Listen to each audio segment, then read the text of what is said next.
بجد ما كنتش متوقعة الفرخة هتطلع حلوة قوي بخلطة المحشي.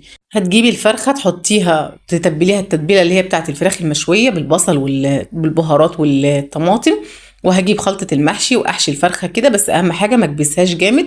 ولو الفرخة كبيرة ممكن تحطي رز ني عادي زي ما انا حطيته، لكن لو الفرخة بتاعتك صغيرة وخايفة عليه خايفة الرز ما يستويش، فهتسوي الرز 3/4 سوا او نص سوا. جبت الفرخة حطيتها في كيس الحراري وهسيبها في الفرن حوالي ساعة ونص بالظبط. وبعد ساعة ونص افتحها كده، لقيت الرز ما شاء الله من جوه مستوي كويس جدا جدا. خليت الفرخة تاخد لون تحت الشواية 5 دقايق وبقت معايا بالشكل الجميل ده. شايفين هنا الرز؟ بصوا ما شاء الله، حاجة كده ما شاء الله خطيرة جدا. بوريكم الرز هنا مستوي وجميل، ما تخافوش جربوها تعجبكم جدا، طعمها خطير.